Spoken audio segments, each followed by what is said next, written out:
You sit down. Have you started this morning? Huh? You get your marshal, go for church. Okay. I want to run away. But in direction? Send. You just have school fees. Hey, you just have the name. Mtuache tunataka daktari.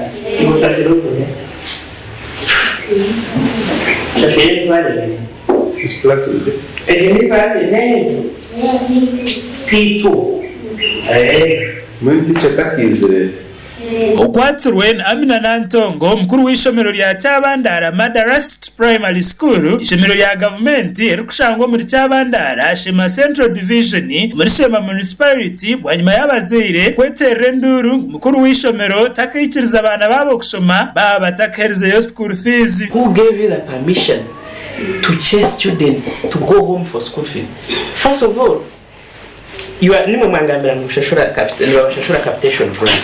Nibabahereza chalk. Nibabahereza mishahara. Who gave you the authority to chase our students? You are the deputy teacher. Yes, sir. Ubahiriza urusago gukubinga abana no. Samuel Kunda uri muhezi wa RDC mu district ya Sheema gakire yatabukira mukuru w'ishomerogu abo butashomesa abana lessons zakasheshe kandi obo bari kuzishashura. Because if remedial is paid, meaning manage that kushashurwa privately, it means taro any other business esheme kushitaha. Because they have paid for it. So how did you share the meeting in the time of the students? Aba bagarikire bashangangu ku rw'umwaka gw'2015 ishomereri rya Kyabandara Madarast Primary School ikiza abana babiri bonka mu idara ryo kubanza kandi obo babantu babanja no shote no bashorozo umshoro shanga ku ruga 2015 batungira abana babiri bonka mu first grade mwe ntatwora beno yakira sente ziri ku rwomba zire kandi n'abana batakuhika hate sente zone zaci kugira ngo at least yakire sente kugira ngo neza remedy oshomesa abana by exams konka last year bagatunga mu mwana omwe weko mu first grade. The teacher umuringo gwashemerire kwishusyamo abana ariko gwashemerire kuyamba wabazira kabijusya isente izabazire baho bacire nezetengwa tetugira ngo agume abishusya narahandiko baraha abohereza abana babutwara abazire umutayimu yibashemeye kubana bagaruka kugira ngo umwana we yaba yashishira ishomero ryo mu class adateganisuka.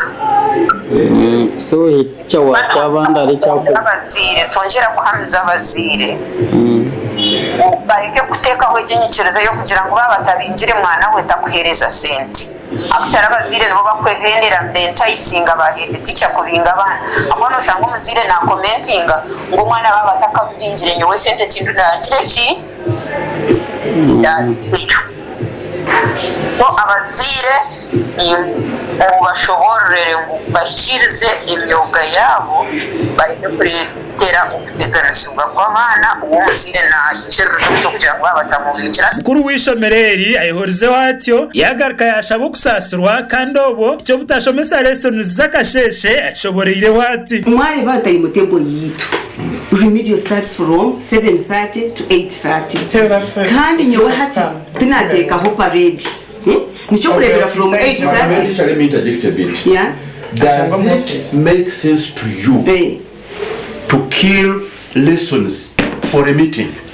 Ndiyo nyenda kukoleka my schedule kabanze peta give me time baze kushoborere bole chembaze kushoborere na koleka ngo wa remedial start from 7:30 to 8:30 then kunareba abukuba hot teachers who were in classes in remedial twe bantu mu yeah echo think basa kuninchiriza then kuzahika 8:30 na cancelinga parade na yeta bantu babukuba nubwo kureba hariya from 8:30 RDC ayongere yashoborera abakuru b'amashomero bona barukora nk'ebyo gwabere nakora keraho kujumisa government yaretere bona bashome ebyo bwegese hakija icyo kweta bona bashome president akareza directive mutwara umwana sheme kwa nabi ngo mu ishomero abo kuba government nehereza imishara bashomesa ebahereza na cyo kweta capitation grant kugira ngo need zezinde zibari kwetaga bazitunge bari kutokoza sentes so izindi sentes bari kongeraho zo kushashuza abana nga school fees haza bakachikora by force bakabinga abana mu mashomero ishindetse tukikire